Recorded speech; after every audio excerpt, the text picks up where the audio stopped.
Oke, bayangkan nih ada sebuah kelompok elit kaki tangan pemerintahan dunia yang sangat mengetahui tentang rahasia-rahasia Marijoa, World of Government, bajak laut dan juga angkatan laut.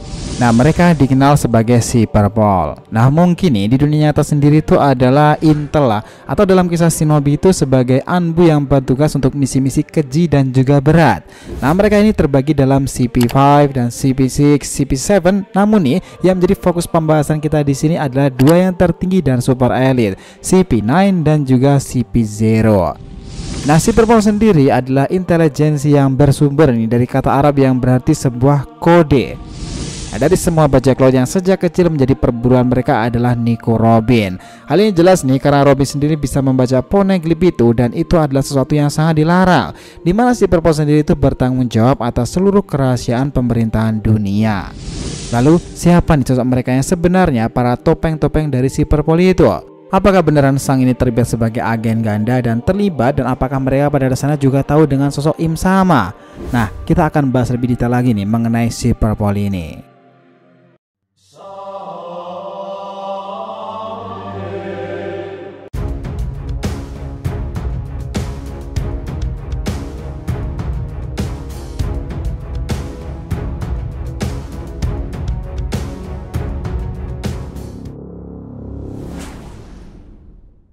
Yo nakama, DRTV Mediatif, welcome back again.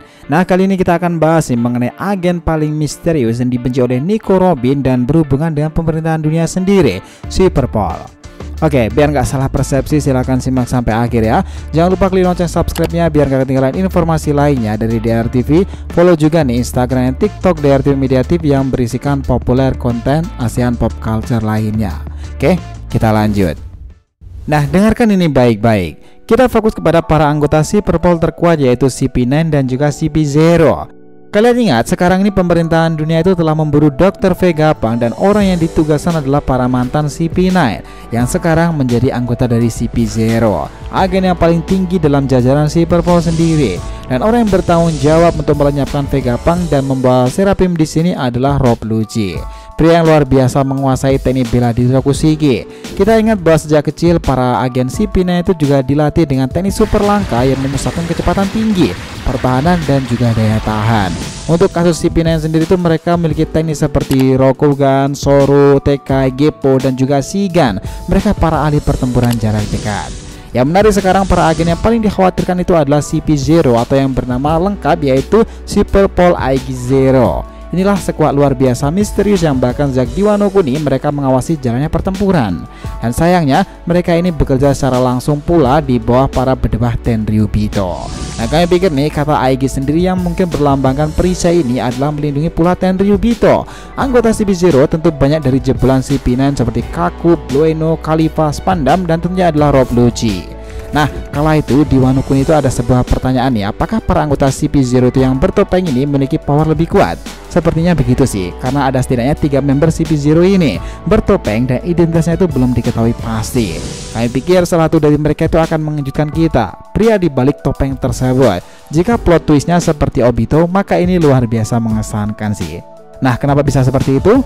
Oke, kita mulai berteori yang sudah ramai di kalangan para fans One Piece sendirinya sepertinya itu salah. Kalian ingat nggak, dalam dunia One Piece sendiri itu ada sosok Yonko yang paling berbeda pola pikirnya dan pergerakannya, itu adalah Akagami no Sang. Kalau itu ramai teori dari kalangan para fans jika Sang itu adalah double agen dari pemerintahan dunia setelah apa yang dilakukannya ketika menemui Gorosei. Bahkan ada kabar pula Gorosei sendiri itu begitu menghormati sekaligus waspada pada bajak laut Akagami. Karena ketika mereka mulai bergerak nih dan terusik teritorinya itu, bajak laut inilah yang akan merembet ke beberapa peristiwa-peristiwa besar. Maka dari itu mereka lebih memilih saling bertukar informasi dengan Akagami Sang. Dan itu adalah kebenarannya. Tetapi informasi ambigu dan mulai tidak relevan dari sini.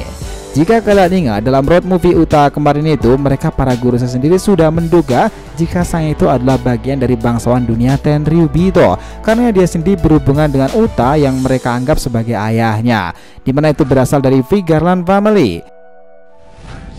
Jika menelisik lebih jauh lagi nih, bagaimana Sang itu ditemukan dalam harta karun Battle God Valley itu memang cukup masuk akal. Jika Sang ada kaitannya dengan tidak Roger, Rox, Angkatan Laut, dan Tenryubito. Kala itu ketika para bajak laut Roger itu mengambil salah satu harta karun yang ternyata di dalamnya adalah Sang sendiri, tapi dalam movie-nya itu Sang bukanlah ayah yang sebenarnya dari Uta. Dia mendapati Uta sama seperti di Javu nih saat bajak laut Rogers mendapatkannya dengan cara tak sengaja dalam peti harta karun pula. Nah, jika didalami lagi nih tentang teori kala itu, jikapun Sang adalah double agen dari pemerintahan dunia dan Sang bos dari CP0 itu adalah dirinya, kami pikir inilah letak kesalahannya. Kenapa? Sang tak mungkin dengan mudahnya kalah dengan Kaido. Kalau diingat lagi dalam Wano Kuni, mereka CP0 itu selain bertugas mendapatkan Nico Robin, mereka juga ditugaskan menghabisi Mugiwara Luffy. Namun sang bos sendiri itu mengatakan itu sesuatu yang mustahil karena di hadapannya ada Kaido. Nah, tetapi nih integritas mereka tuh bisa diacungi jempol sih. Sang manusia bertopeng yang kemungkinan adalah bos dari CP0 itu tetap menyerang Luffy. Lalu kemudian dia diserang balik oleh Kaido karena mengganggu pertempurannya. Dan saat itu dia ini langsung sekarat. Itulah yang buat kita berpikir ulang nih, apakah benar itu adalah Sang yang dipukul oleh Kaido? Kan rasanya agak ambigu ya untuk informasi seperti itu. Jadi kami pikir itu bukanlah Akagami no Sang.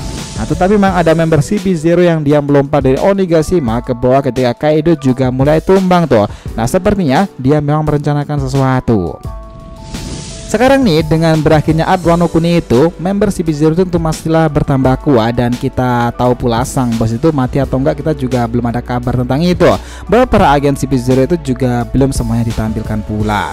Identitas sebenarnya mereka itu juga masih simpang siur, khususnya 3 anggota yang memakai topeng. Nah, jika ditarik lebih panjang sekarang ini lebih menarik lagi nih. Nico Robin adalah seorang yang sampai sekarang begitu diminati oleh agen elit ini. Hal ini bahkan pernah dilakukan beberapa kali penculikan terhadap Robin, namun pada akhirnya gagal.